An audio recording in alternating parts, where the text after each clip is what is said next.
包大人，可否让老身摸摸后脑？老夫人，不得如此无礼。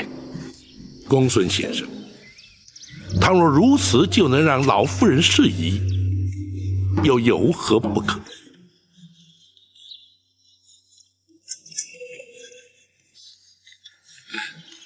这儿。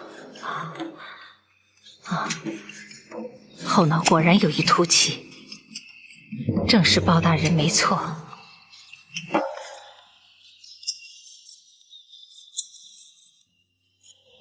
老夫人既已确认本府身份，有什么冤屈可以说了？还请包大人并退左右。老夫人，本府随侍皆是心腹。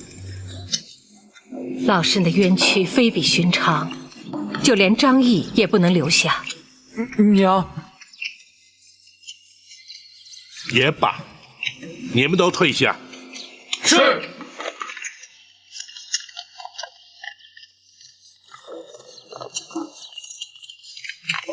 老夫人，可否容学生在场？你是？学生公孙策。哦，你是包大人身边的文胆谋士，你见多识广，足智多谋，有你在，可以助包大人一臂之力，你可以留下。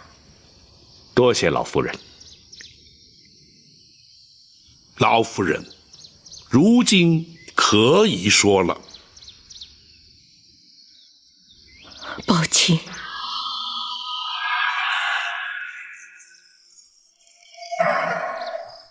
老夫人怎可用皇家口吻称呼本府？依法论罪，便是犯了欺君大罪。哀家原本就是皇宫中人，如此称呼有何不可？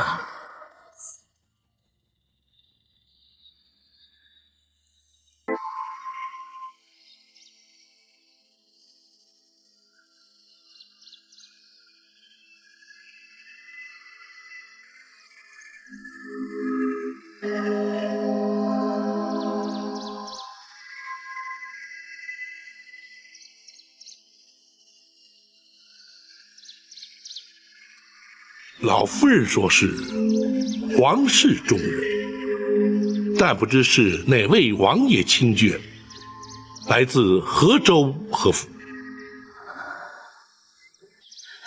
哀家本是赵氏家眷，来自包钦执掌的开封府。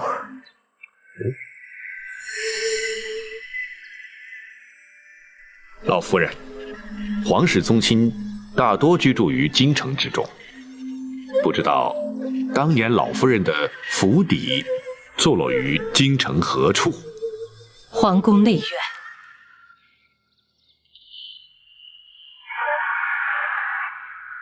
皇宫内院，乃是皇上宝眷所居之处，不可恣意妄言，惹祸上身。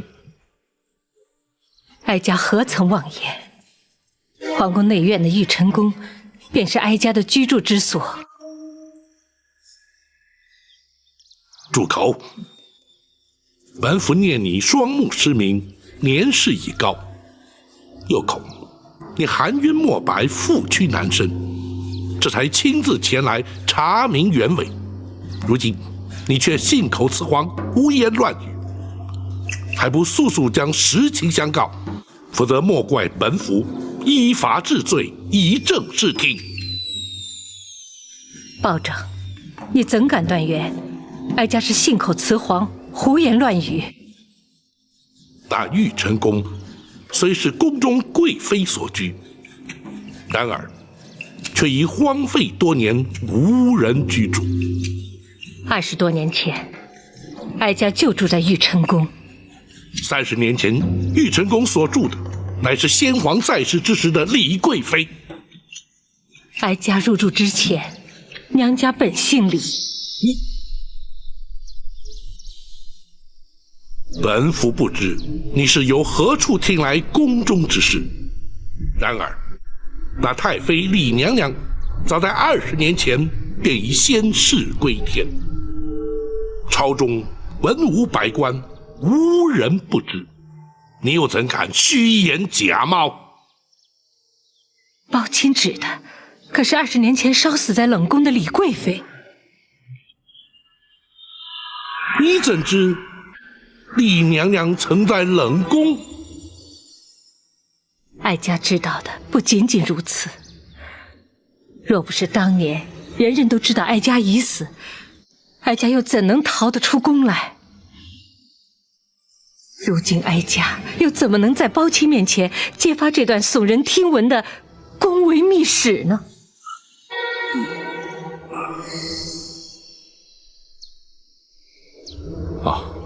老夫人之言的确耸人听闻，只是事关重大，又事隔多年，一时之间恐怕还难以查证老夫人所言是虚是实。不知老夫人要如何取信于包大人呢？公孙先生果然是心思缜密。若是哀家拿不出证据，不但取信不了包大人，哀家的20年冤屈，恐怕也永无昭雪之日了。不错，本府一生办案，讲求的便是真凭实据。倘若老夫人提不出凭证，包钦无需担心，哀家有先皇所赐，20年来珍藏遗物，从不敢随便离身。哀家等候的就是这一天。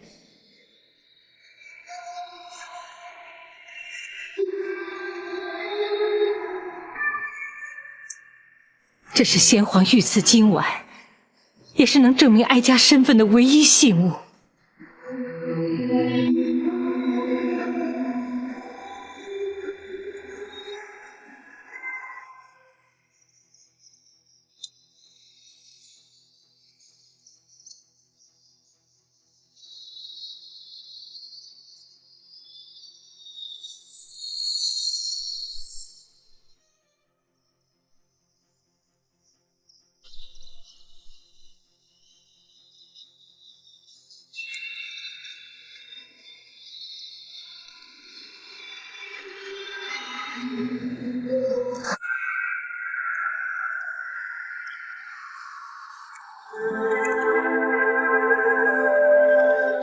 这今晚当真是当年先皇御赐，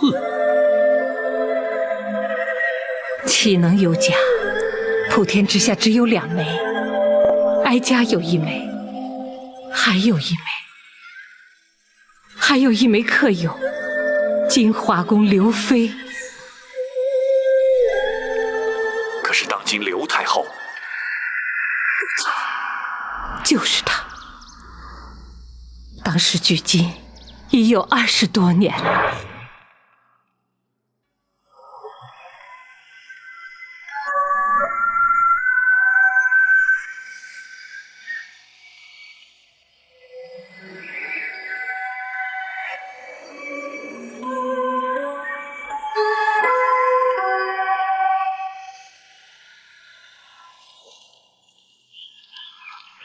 两位爱妃坐。两位爱妃，朕还一直担心呢，膝下无子，继位无人。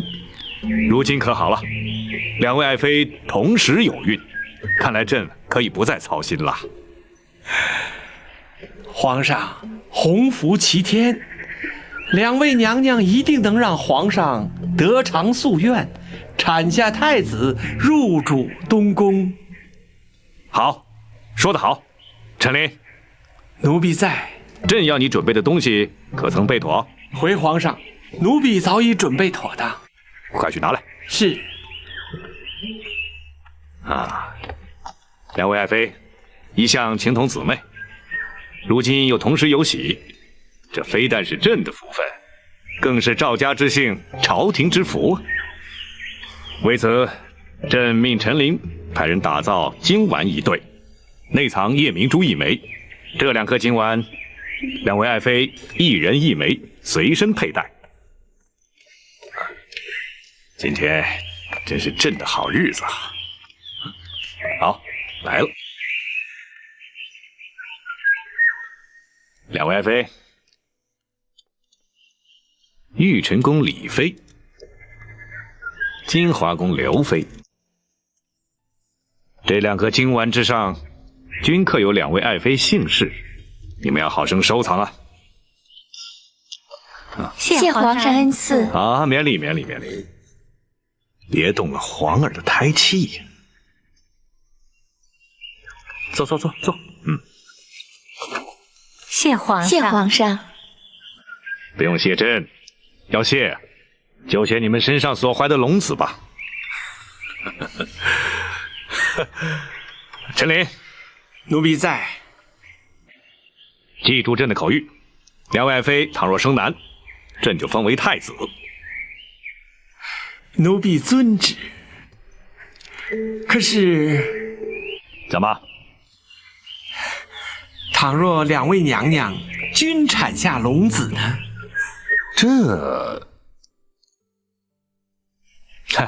没关系，长者为大，先出生的就是太子。是，奴婢记下了。奴婢立刻通知朝廷记侍郎，转传皇上口谕，记载于册。对了，还有一事，自从皇后病逝之后，朕就一直位立新后。所谓母以子贵，太子之母就是国母。2位爱妃，日后是否能执掌后宫，母仪天下，那就看你们谁先替朕生下太子。这枚金丸就是如此而来。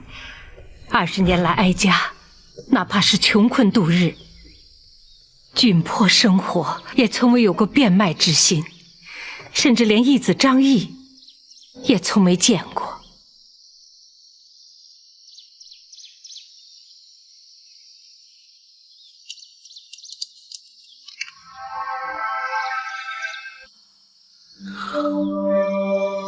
大人，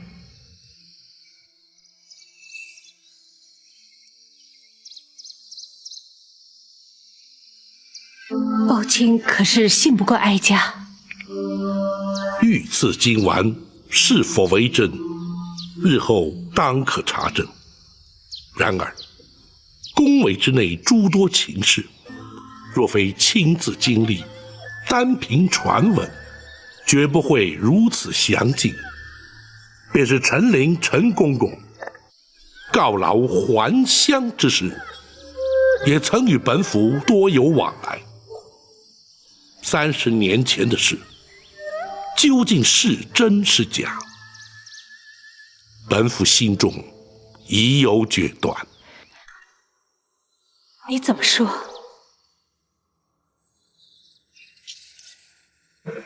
臣开封府府尹包拯，叩见娘娘千岁，千岁。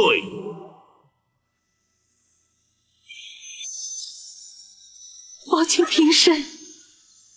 谢娘娘。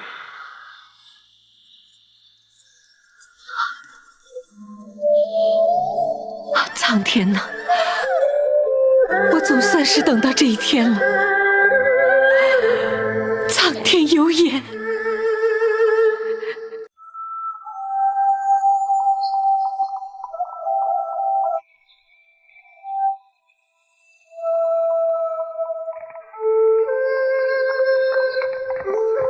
启禀大人，老夫人已在厢房安置妥当，属下找来当地朴实妇女伺候梳洗换装。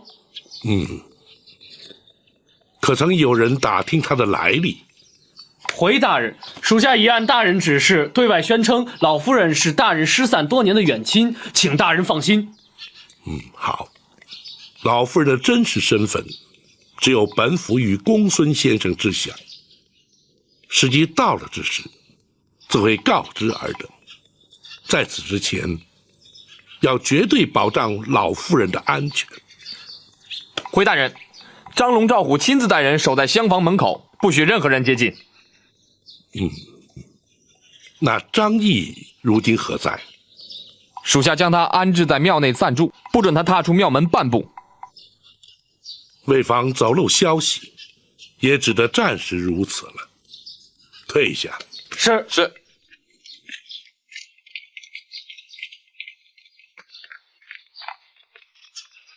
大人，老夫人的行止，大人打算如何安排呀？此事太过棘手，先皇宠妃流落民间，却又在20年前传出死讯，这其中必有隐情。故而，本府将她接回庙中，待问明原委之后，再做定夺。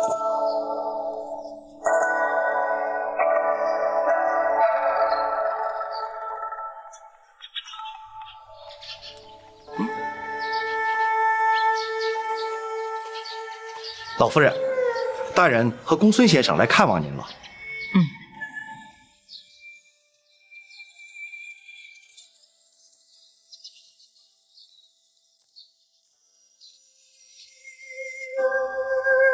你们守在门外，不得让任何人惊扰。是。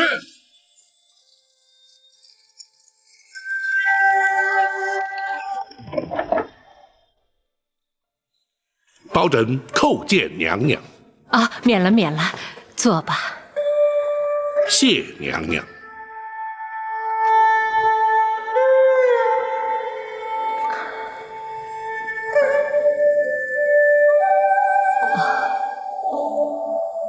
20年了，哀家几乎已经忘记打扮光鲜洁净是个什么样子。娘娘委屈了。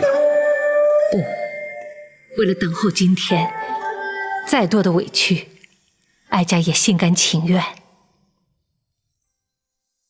娘娘身份特殊，为防走漏消息，增添无谓的困扰，包拯自作主张，将娘娘接至庙中，并以老夫人相称。权宜之计，还请娘娘不罪。你处事谨慎周到，哀家又怎么会怪罪于你呢？此事的确必须隐秘，甚至当你将全盘往事了解之后，哀家还在担心你敢不敢接这个案子呢？娘娘何出此言？只因哀家的冤案牵扯到2位当今最为显贵的人。是哪2位？一位是当今的刘太后。娘娘不是说太后昔日与娘娘情同姐妹，此案又怎会与她有关？情同姐妹，哀家落得如此地步，全都是拜她所赐，被她所害。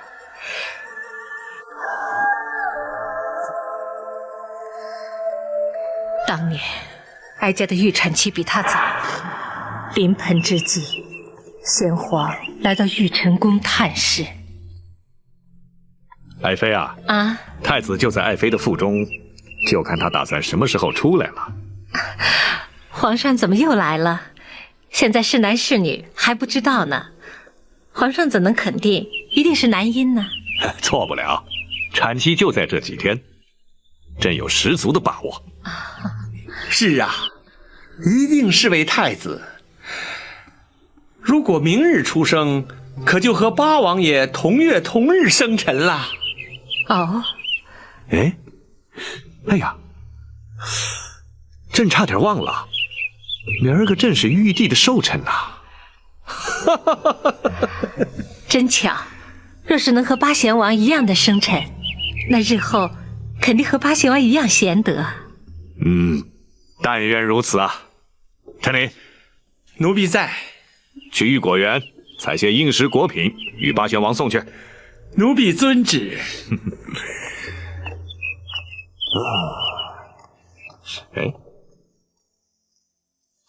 爱妃啊，你怎么了？没什么，只是在临盆期间，臣妾有点心慌。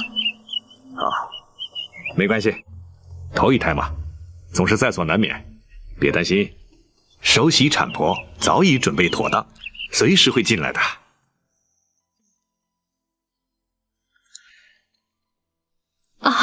爱妃，你怎么了，爱妃？爱妃，爱妃，快生了，快生了，快生了，快来人啊！找产婆进来，快找产婆进来！是。哎，爱妃，别慌啊，马上就好。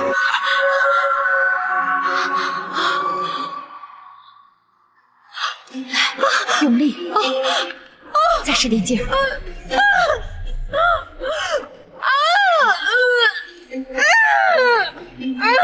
再用力。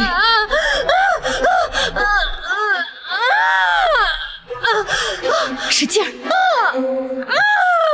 快了。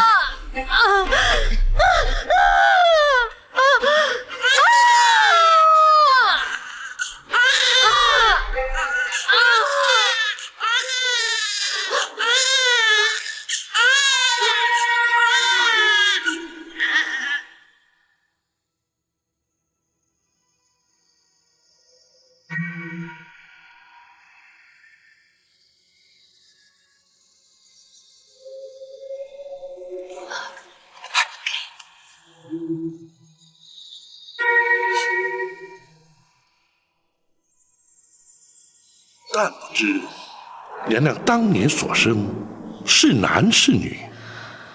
不论是男是女，等哀家醒来以后，出生的婴儿就变成了不知名的怪物。此话怎讲？郭槐与产婆尤氏勾结，趁乱将婴儿以剥去皮的狸猫调换。先皇得知，一怒之下将哀家打入冷宫。其实这一切全是刘妃在暗中指使。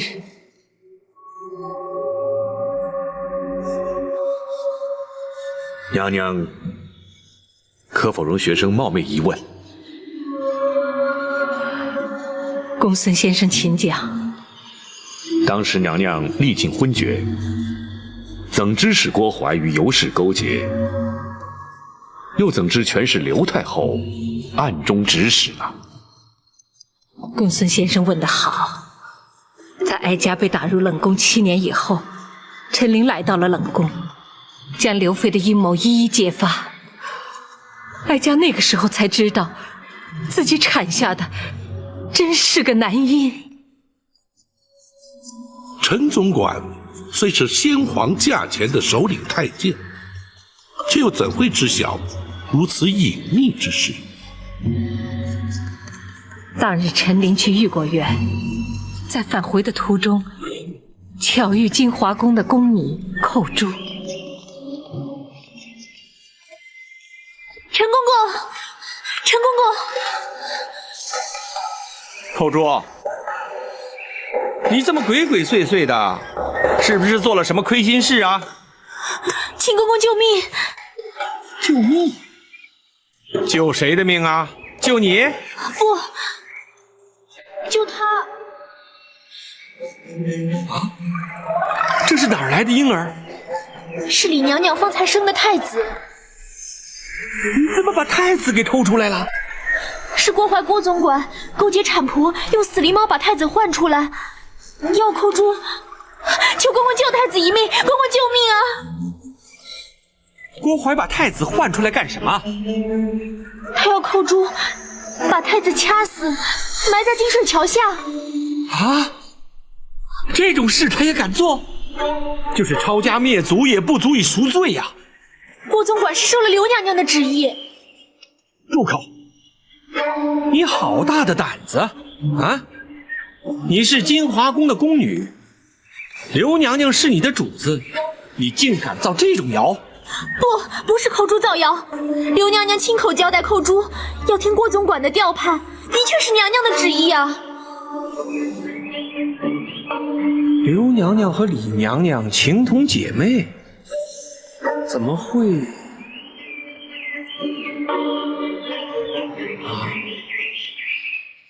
难道是为了争夺正宫娘娘之位？李娘娘产下了太子，皇上就要封她为皇后。一定是这个缘故。公公，你快把太子带出宫去，如果被郭总管发现，恐怕我们都得赔上性命啊！干下这种大逆不道的事，一定会杀人灭口。可是我能把太子带到哪儿去呢？哪儿都行，只要出了宫，先保住太子的命再说。口珠，你是刘娘娘的心腹，否则她不会让你参与这种事。可你为什么要背叛她呢？公公，口珠虽然只是个下人，可是还懂得道理。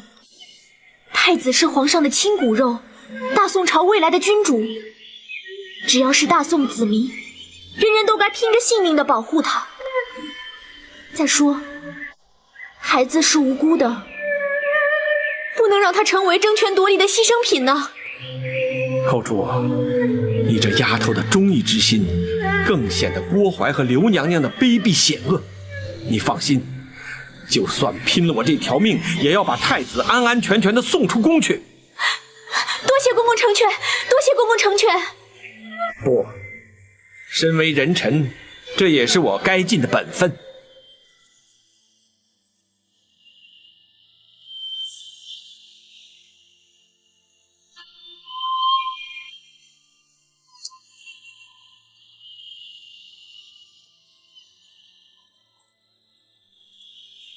口珠，你自己要多加小心呐。是。竟有这种事，这不仅是耸人听闻，简直是匪夷所思啊！若说出去，的确是让人难以置信。不对，那陈琳既然将婴儿送出宫去，想必有个去处。娘娘应当不会不知。不错，哀家知道他在何处。娘娘，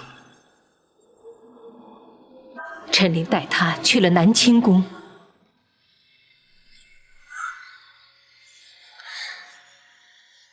南清宫是八王爷的府邸，难道说八王爷也知道这件事的来龙去脉？不仅如此，八王爷还把他带到自己府邸，与其他皇子一起抚养。娘娘适才言道，此案涉及2位当朝显贵，这第2位，莫非就是当今皇上？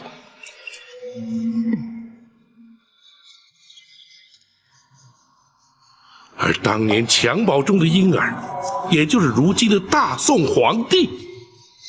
正是。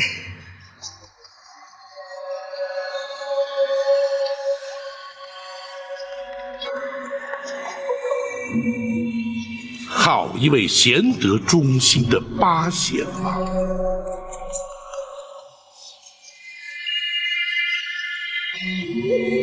大人，难道当今皇上不是刘太后所生？因果报应。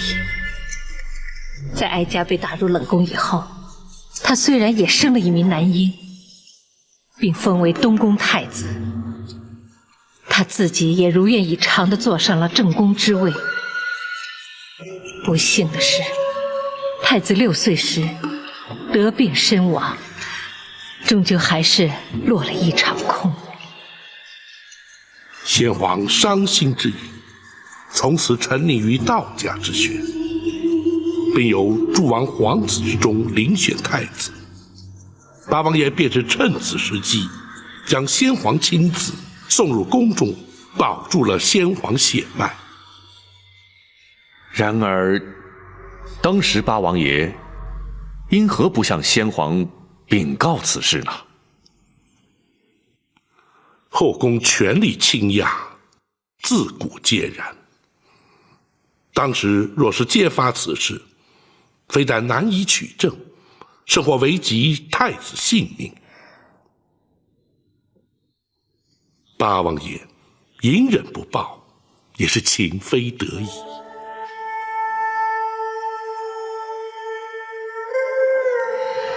包大人不必介怀，对八贤王，哀家感激还来不及，又怎么会责怪于他呢？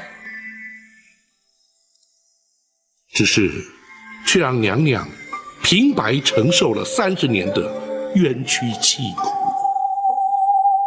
不，得知皇儿安然无恙，哀家已心满意足。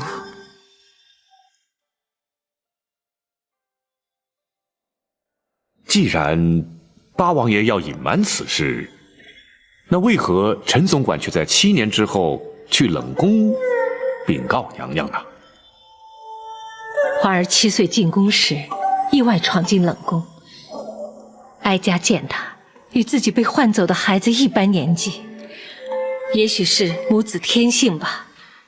哀家就将先皇所赐的玉佩转赠于他。八贤王见玉佩心生不忍，所以才命陈琳前来传话。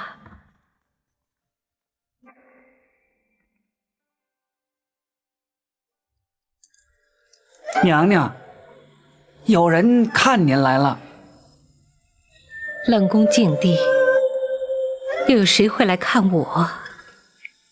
回娘娘，是奴婢陈琳。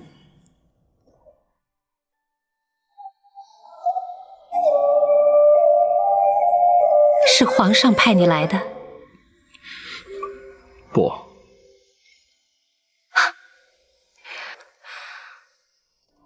我真是痴人说梦话。我打入冷宫已经7年了，皇上从来没有来过这里，他怎么会派你来看我呢？娘娘受的委屈，奴婢全知道的。你怎么会知道？连我自己都渐渐相信，当年生下的是个怪物。不，娘娘生的是一位皇子，是皇上的嫡亲血脉呀。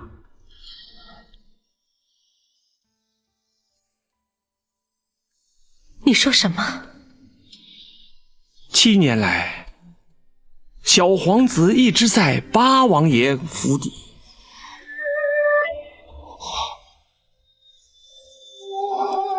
你说什么？你再说一遍。八王爷谎称是自己亲生，而且蒙圣上钦点为东宫太子啊！东宫太子？你是说，日前误闯冷宫的那位太子，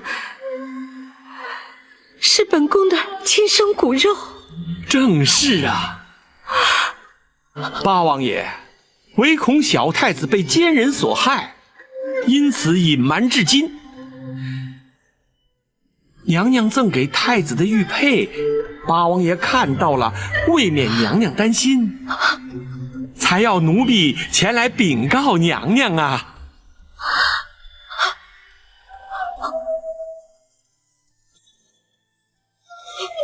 果真。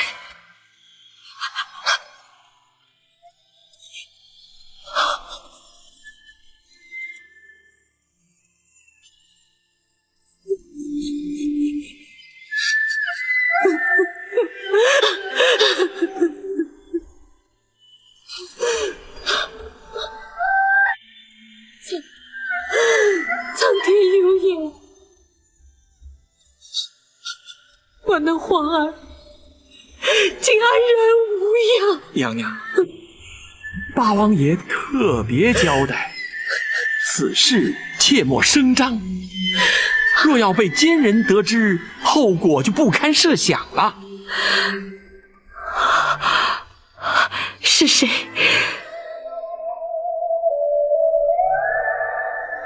是谁如此心狠手辣，连八王爷都如此顾忌？皇上潜心修道，不理俗事，如今宫中大权在谁手中，想必娘娘清楚啊。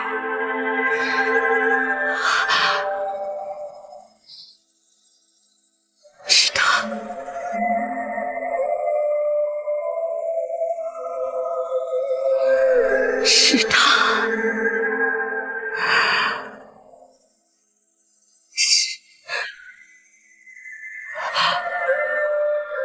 是刘妃。正是她呀！刘娘娘觊觎正宫娘娘大位，才指使郭槐定下这狸猫换太子的阴谋啊！我和她情同姐妹，情同姐妹，她怎么会如此心狠呢？唉，权势诱人啊！如今她也得偿夙愿，成了当今皇后了。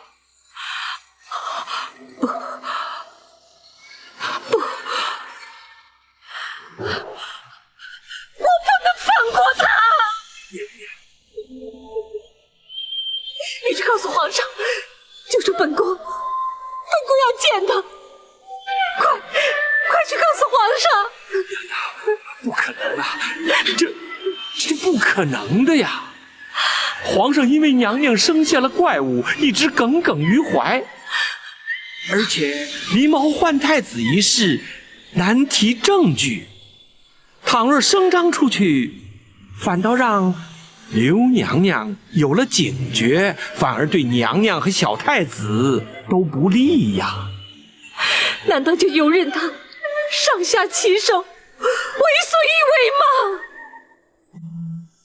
要忍，八王爷一再嘱咐要娘娘忍耐，他会寻个适当的时机揭发此事。娘娘千万不要因一时冲动，反而招祸呀！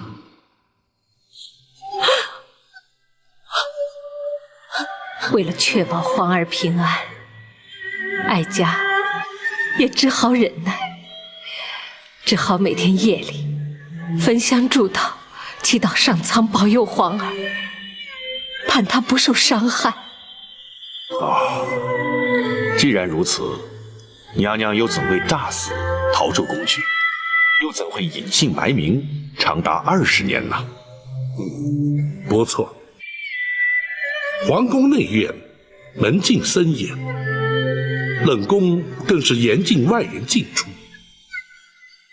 当年太子年纪幼小，或和侥幸闯入，娘娘却是断无逃出之理。机缘凑巧，也就是那刘妃心怀鬼胎，她恨不得将哀家除之而后快。不知在哪里听到了消息，竟然向先皇诬告我，说哀家每天黑夜焚香，是诅咒先皇。岂有此理！他竟敢诅咒于朕！皇上请息怒，李娘娘这么做只是一时想不开，臣妾相信她也不是真的那么怨恨皇上。生下妖孽，朕没有赐他死，他反倒怨恨起朕来了。启禀皇上，李娘娘生性温顺，不会怀此恶毒心肠，还请皇上圣察呀。陈总管，他若不是诅咒皇上，那他为什么要半夜3更的烧香呢？传令，奴婢在。传朕口谕，此例非7尺白绫，要他自尽谢罪。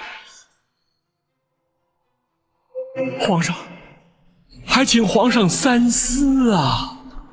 皇上，您就原谅他这一回吧。不行，朕意已决。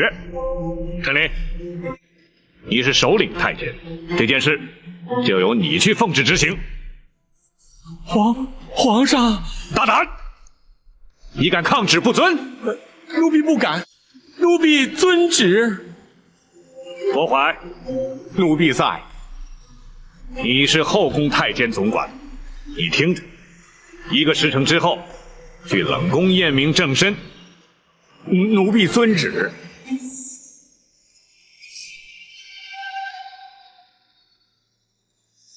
先皇既然下旨赐死，娘娘又怎会逃过此劫？提起此事，也实在令人心酸。除了陈琳之外，冷宫总管秦凤也是个忠心之人，正当他们俩人在无计搭救之时，为什么非要置我于死？娘娘，时辰紧迫，娘娘若不立刻逃出宫去，就性命难保。是啊，怎么逃？宫中禁地，守卫何等森严，逃不掉的。算了，不会有机会的。娘娘请放宽心，奴婢有法子让娘娘逃出宫去。就算如此，郭槐不见尸首，岂肯罢休啊？一旦禀明皇上，究竟还是会被追回来的。回娘娘，有尸首。这话怎么讲？奴婢也安排好了替死之人。替死？是啊。于中，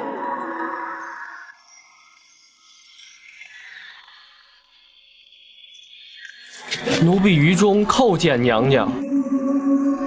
秦凤，他是回娘娘，于中是冷宫的小太监，奴婢自他9岁进宫，便一直带在身边，由他替死，就有了尸首。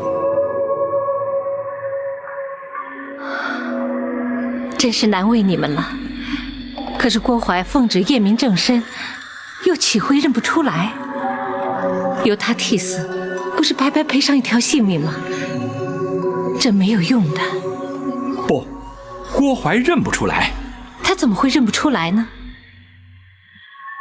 娘娘或许从未见过人一死之后的情形，奴婢在宫中多年，却见过不少案例，吊颈而亡，大多数面呈青紫，颜容扭曲。若不仔细辨认，是很难分辨原来容貌。可是郭槐他要是仔细辨认怎么办呢？那郭槐心怀鬼胎，问心有愧，谅他也不敢正眼去看。娘娘，奴婢相信，这一定能瞒过郭槐的。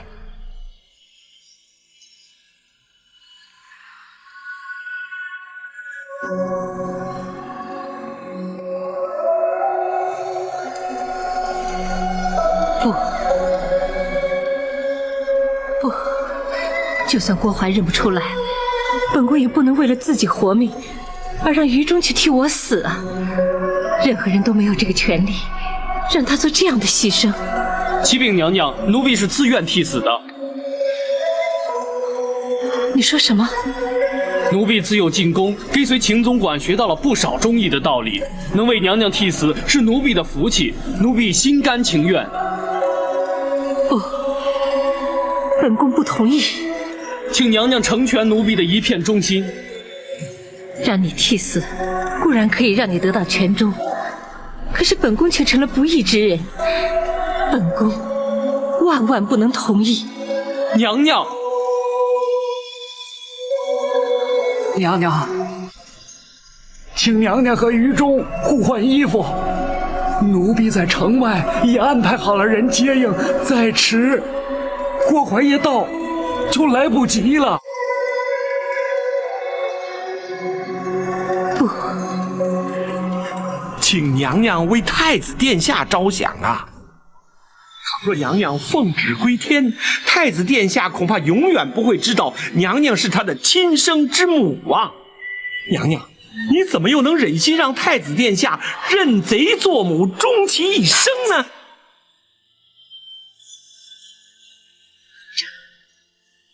只要留得性命在，终有一天，太子殿下和娘娘能够母子团圆。届时，非但能洗刷娘娘的冤屈，更能让这是非黑白、善恶对错昭然于世啊！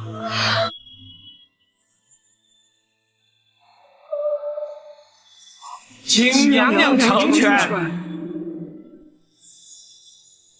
好，本宫深受你们一片忠心。谢娘娘。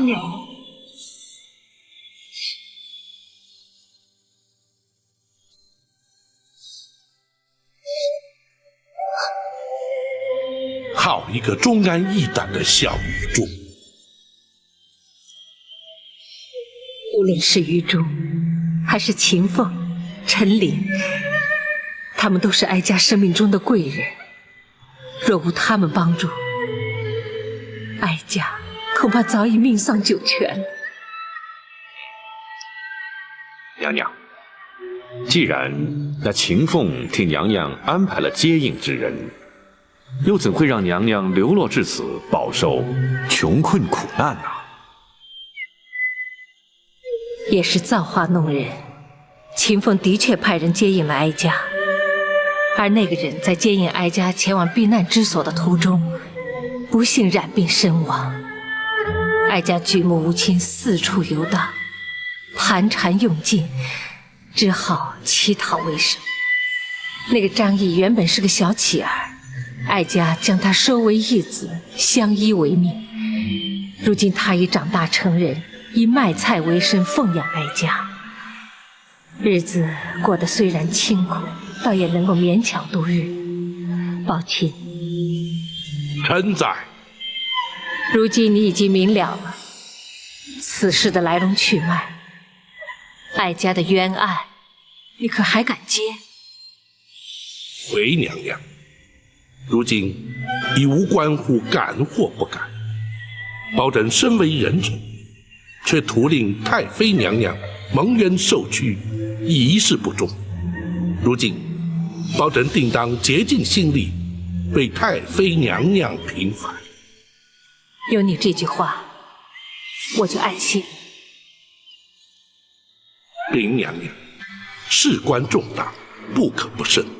为求掩人耳目，请娘娘全充包拯失散多年的远房表亲，也好名正言顺同返京城。恳请娘娘恩准。一切就依你。谢娘娘。娘娘，学生敢问，娘娘的双目是如何失明的？哀家也不清楚，不知什么时候就看不见了。可否让学生替娘娘看看？哦，公孙先生还能治病？公孙先生精通岐黄之术，或可查出些端倪。既然如此，就有劳公孙先生看看吧。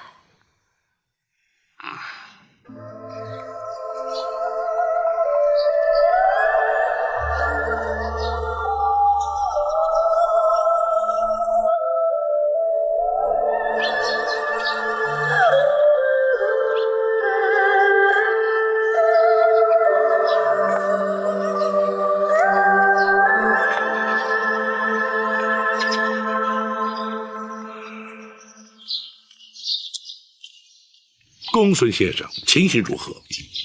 大人，老夫人是因为念子心切，终日以泪洗面，导致哭瞎了双眼。可有复明之计？拖延时日过久，恐怕难下定论。学生尽力而为。大人如今作何打算？此案牵涉太广，一时尚难有对策。然而无论如何，都必须尽快回京，以免夜长梦多。王朝马汉在，准备一顶软轿，为老夫人代步。一旦准备妥当，立刻启程回京。是。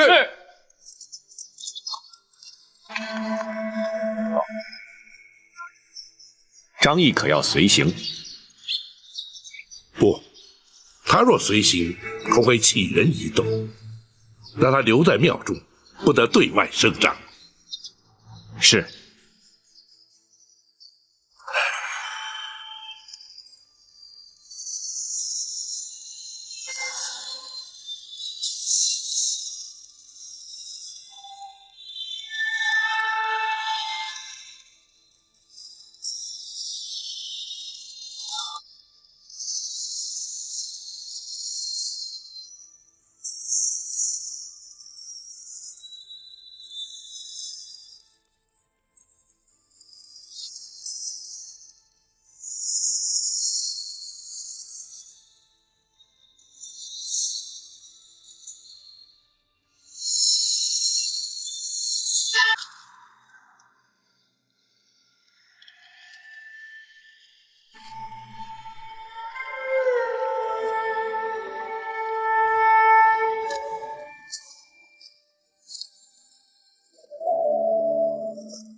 老夫人，请用茶。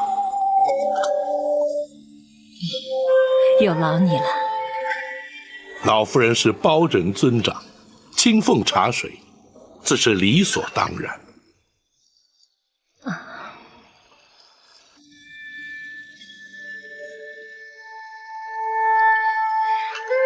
20年来，让老身总算有了依靠。可惜我双目失明，无法亲眼目睹你的容貌，终其一生只能凭空臆测了。老夫人请宽心，老夫人失明的原因，学生已然明了，或许能找出方法，让老夫人尽快复明。哦，有可能吗？有可能。据学生所知，的确有类似的患者，在经过诊治调养之后得以痊愈。果真如此，公孙先生，老夫人，请务必帮助老身，眼睛复明。老身还想在有生之年，看看许多人、许多事，尤其是想看到那些陷害我的奸人得到应有的报应。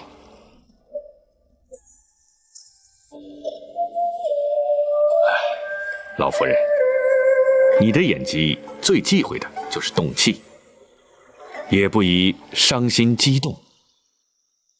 还请老夫人多多保重，以便于学生为老夫人诊治。啊，医者之言不能不听，老身遵命就是。学生不敢。旅途劳顿，老夫人多事休息，稍后仍要赶路啊。好，你们去忙吧，别招呼我了。是。你们4个在此，随时听候老夫人差遣。是。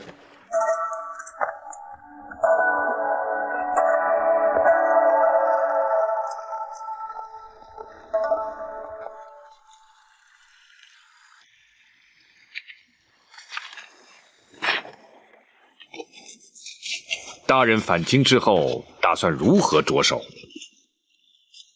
公孙先生估计，太妃娘娘所言之事，真假如何？学生以为90%是真。不错，本府也如此认为。不过，太妃娘娘所言之事，除却亲身经历之外，其他全都来自陈琳。大人对陈总管又知道多少呢？陈琳虽是皇上多年，甚至可以说，皇上在宫中是由陈琳一手带大，故而皇上尊封陈琳亚父称号。既然如此，皇上登基之后，陈琳为何没有向皇上陈述当年的往事呢？这一点本府就不得而知了。不过皇上登基不久，陈琳就告老还乡，想必他自有道理。大人，学生以为，若想查明当年往事，恐怕还得从陈琳身上着手才是。不错。太后与郭槐，乃是太妃娘娘口中的奸人私党，想必不会自成罪行。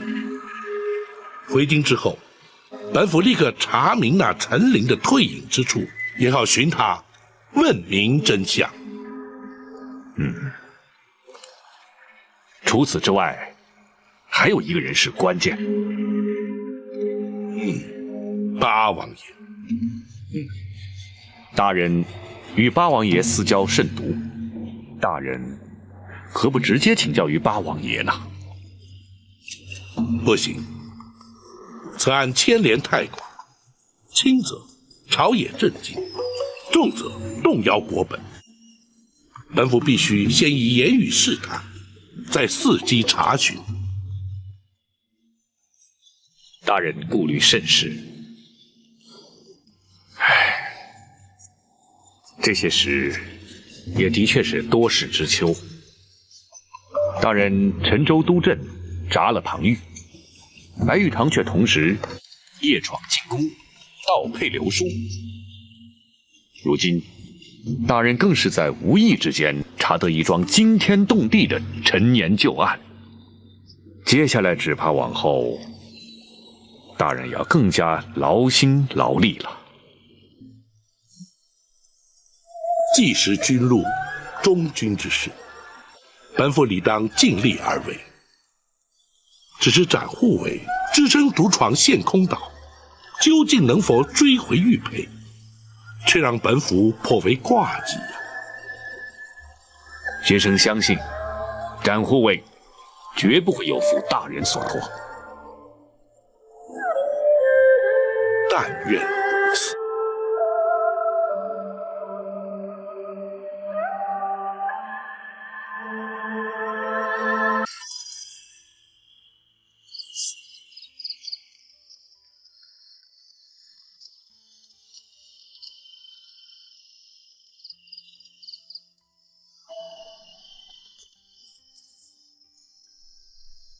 你且先行退下。是。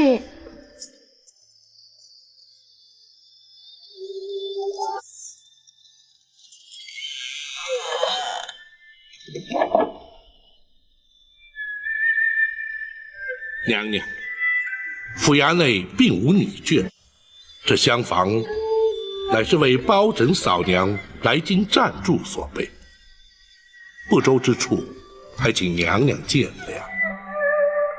无论是何处，都要比那破屋强多了。包青口中的嫂娘是何许人？怎么会有如此怪异的称呼？回娘娘，包拯自幼父母双亡，乃是长嫂带大，故而以嫂娘相称。这倒颇不寻常。嫂娘之于包拯，虽无生育之恩，却有养育之情，故而包拯始终以人子之礼视之。包青能视长嫂以孝，的确是难能可贵。所谓百善孝为先，无怪乎能成为朝廷支柱，社稷栋梁啊。娘娘谬赞，包拯只是略尽本分而已。哀家可羡慕得很呐。娘娘请宽心，一旦全案查明彻底平反之后，娘娘定可以与皇上重续天伦。然而在此之前，还请娘娘多加忍耐。哀家自知此案难办，所谓事不关心，关心则乱。也罢，哀家一切静待包青安排吧。是，包拯立刻着手。你奉旨陈州督镇返京，为何不进宫面圣交旨呢？若非奉诏，夜不入宫，乃是宫中的体制，包拯岂敢不遵？再者，惊扰圣驾总是不该。明日早朝之后再做禀奏也还不迟。他可是个好皇帝。皇上年事虽轻，却老成持重，称得上是一位仁德之君。那就好。哀家20年前总算是和他见过一面，那时候他才7岁。不知现在长成什么模样了。皇上英武威仪，与先皇颇为神似。是吗？哀家恐怕永远也无缘亲眼见到他了。娘娘请宽心，公孙先生博学多闻，医术精湛，包拯相信他定能令娘娘双目复明。那就寄望于他了。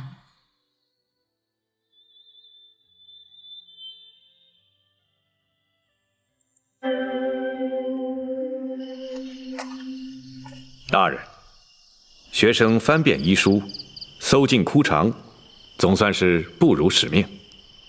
哦，公孙先生可是已有医治之法？大人，老夫人抑郁终日，以泪洗面，双目血路受阻，挚爱难通。久而久之，经脉受损，导致失明。然而状似真盲，实则却是假盲。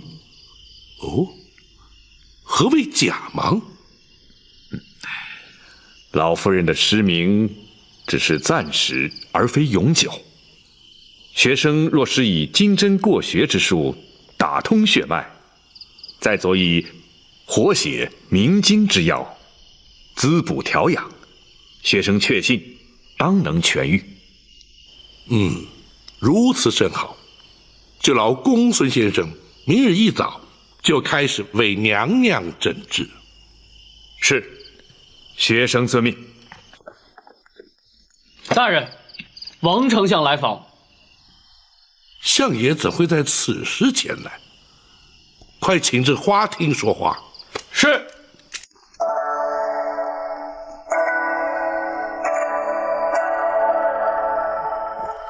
相爷请。相爷，请坐。相爷营夜来访，可是有何急事？包大人，该着急的应该是你吧？你怎么反倒像没事人一般呢？相爷此话怎讲？皇上下旨要你去陈州督阵，你怎么竟然把安乐侯庞玉给铡了呢？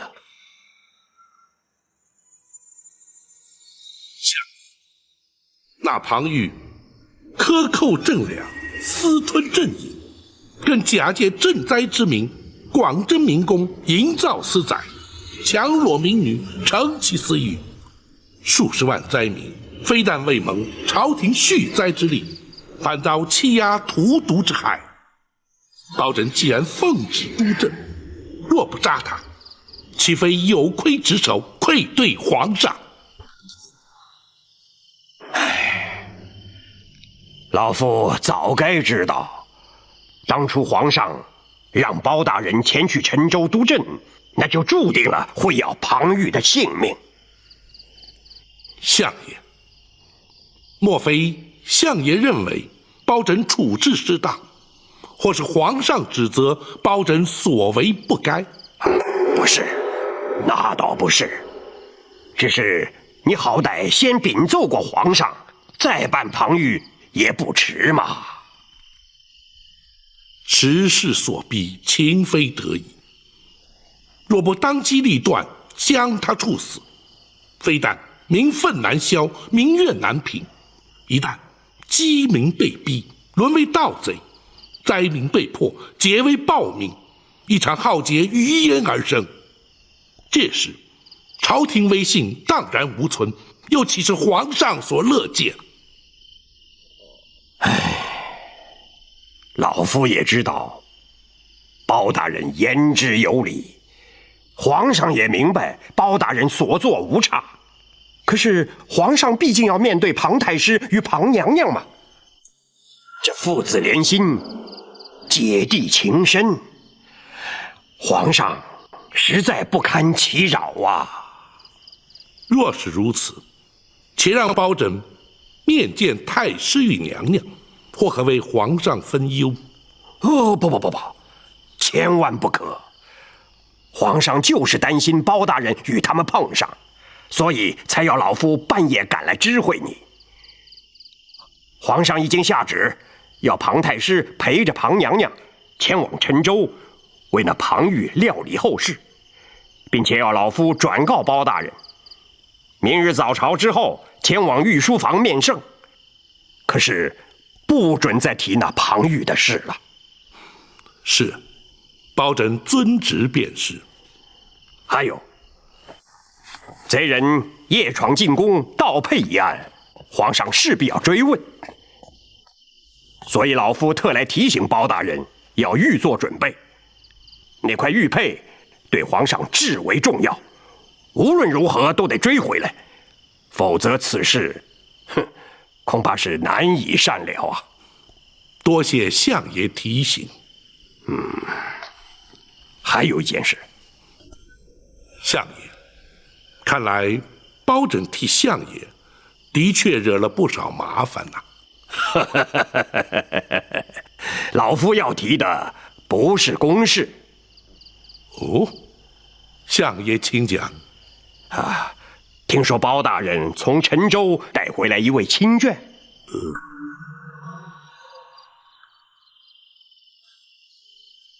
相爷何以得知？包大人一向公而忘私，夫人家小均在泸州老家，从未进京。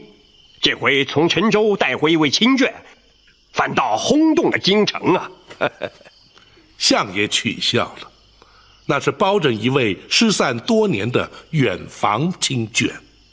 哦，失散多年，得以重聚，倒也难得呀。相爷，这位老夫人不幸双目失明，大人将她带回京城，是要学生为老夫人治疗。哦，那能治得好吗？学生尽力一试。好，既是包大人的亲眷，不妨前来相府走动走动。老夫那位夫人呐，可是出了名的好客呀。是，多谢相爷抬爱，包拯日后定当安排。好，皇上交代的话，老夫都带到了。老夫想说的话也已经说完了。包大人连日奔波，想必累了，老夫不多打扰，就此告辞。包拯恭送相爷。不，你知道，老夫最怕麻烦人了。是，包拯遵命，相爷好走。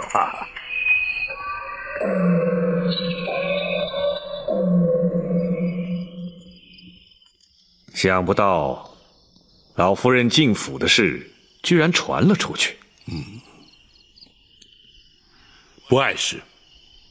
公孙先生应对得体，应该不会弃人以斗。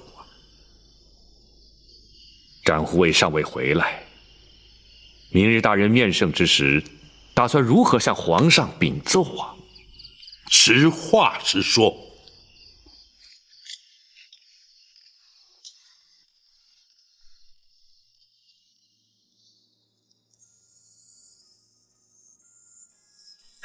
展护卫有把握把玉佩追回？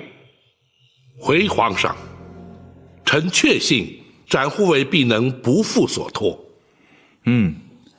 那夜闯进宫盗佩流书的究竟是什么人？据展护卫指称，此人来自江湖，人称锦毛鼠白玉堂。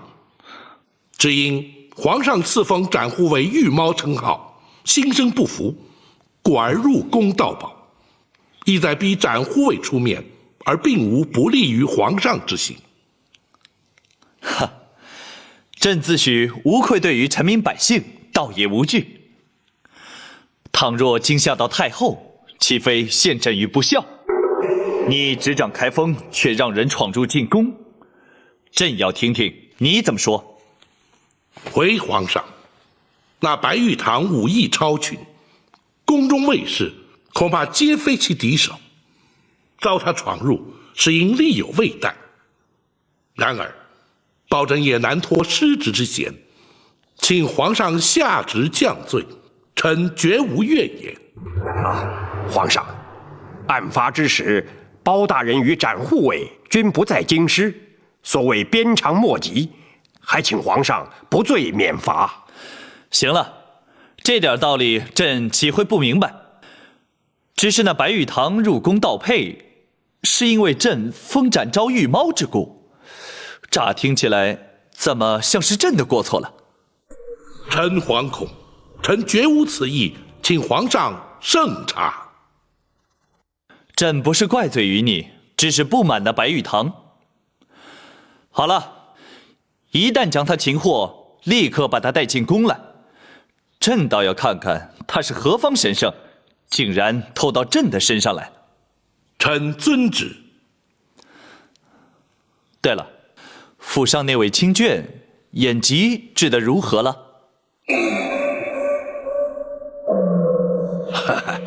包大人休怪老夫，你携眷返京极不寻常，就连皇上都有所耳闻。皇上问起，老夫怎能不说？相爷，哎，的确不能怪王丞相，是朕主动提问的。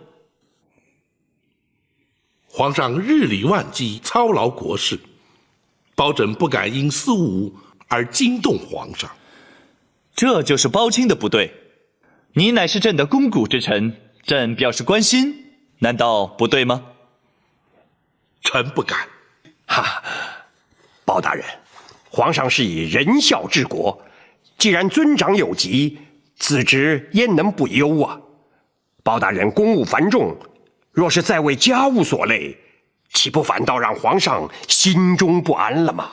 这包拯绝不会因私害公。行了，朕知道你一向公而忘私，既然朕已开口询问，难道包青就不打算回话吗？臣不敢。那位老夫人正在府中由公孙先生整治，请皇上万勿挂心。好，公孙先生神医神术，想必能够治愈。若需要宫中御医协助，包青尽管开口。谢皇上隆恩。照方抓药，细火慢煎，每日3副，饭后服用。是。公孙先生。老夫人，老身这对眼睛，你真的能治好吗？回老夫人，学生自信有8、9分的把握。若果真如此，公孙先生真不愧是老身的再造恩人了。学生不敢。不过有一件事情，务必要请老夫人全力配合。研医治病，当遵医嘱，此乃天经地义之事，请公孙先生明讲。是。老夫人的眼疾，非一朝一夕所致，实乃因思念亲人，过度忧伤。如今学生施以金针过血之术，再佐以明目活血之药，只要安心调养，当可痊愈。不过在此期间，千万不可焦虑激动，否则恐会前功尽弃。这一点，尚请老夫人要多加克制。好，公孙先生的嘱咐，老身会牢记在心。多谢老夫人。公孙先生所言是真，亦或是只为了安抚老夫人？大人，两者皆有。学生担心大人追查此案之时，老夫人会饱受刺激，一旦过于激动，非但对病情不利，甚至有碍于大人查案，故而先期诱导，防患于未然。公孙先生果然顾虑周到。大人谬赞，但不知大人打算由何处查起？南清宫八王爷府。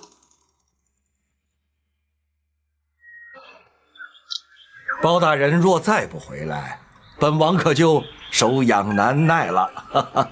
果儿陈州事了，包拯就立刻赶回京了。哦，哼，没想到包大人也会口出狂语啊！不该，不该呀！王爷怎知包拯所言不实？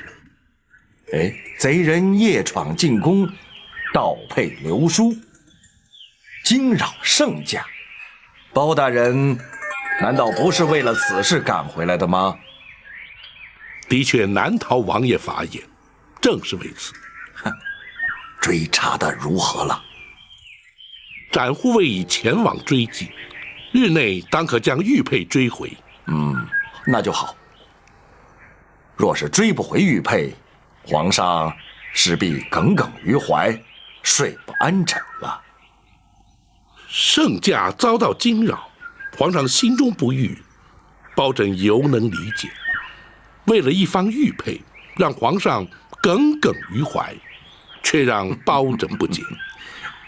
此佩对皇上来说意义非比寻常。包拯愿闻其详。那方玉佩原本是太宗皇帝生平最爱之物。先皇被立为太子之时，太宗皇帝便以此玉佩相赠。如此说来，那玉佩乃是先皇传于皇上的遗物。不，皇兄当年将此佩赐予了一位宠妃。但不知是哪位娘娘？是……往事已矣，人事全非，不提也罢。那么玉佩又怎会到了皇上手中啊？皇上7岁那年被选立为太子，进宫之日偶遇这位皇娘，二人一见投缘，便以此佩相赠。自此，皇上终日随身佩戴，从不离身。此佩被盗，皇上自然难以释怀了。先皇遗物辗转重回皇上手中，也可称得上是冥冥之中自有天定了。这位皇娘对皇上期许甚深，而以仁孝2字相勉，这也是皇上立志以仁孝治国之因呢。难怪皇上对这玉佩如此在意。但不知那位皇娘如今又在何处？20年前便已因故身亡了。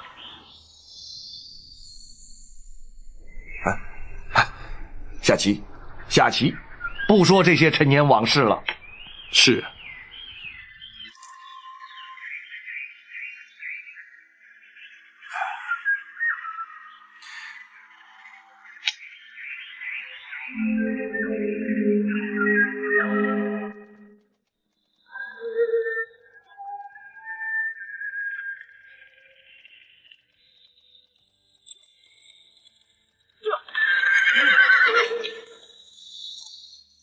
展大人回来了，大人可在府中？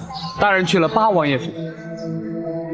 公孙先生，公孙先生还在府中。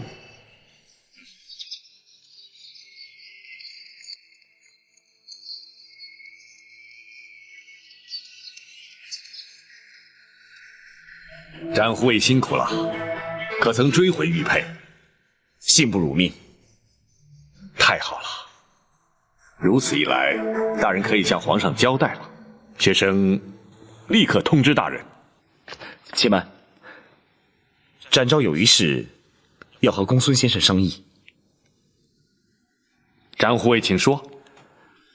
玉佩虽然追回，詹某却没有将白玉堂带回来。在大人回府之前，还请公孙先生帮忙想个对策。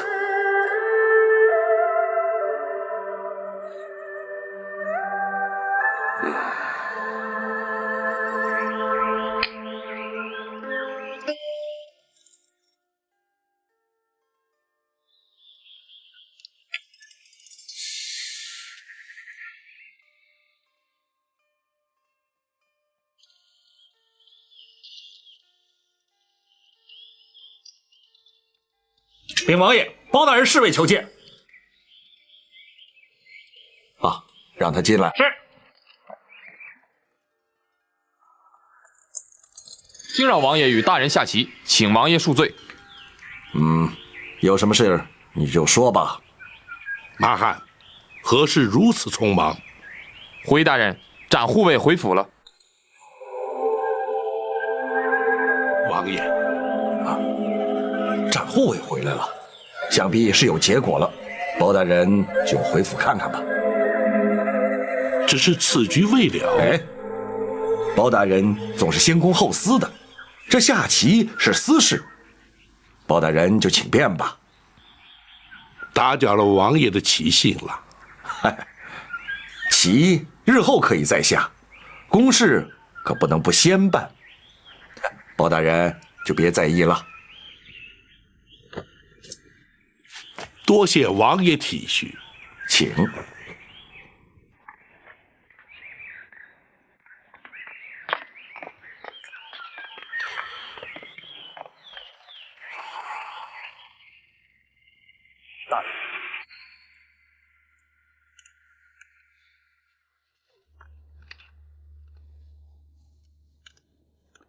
没想到这块玉佩之中，竟然藏有如此多的纠葛。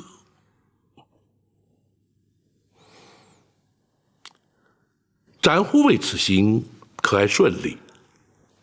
回大人，献空岛吴蜀不愧是侠义中人，比武较技虽在所难免，最后还是由白玉堂主动归还玉佩，并未多生枝节。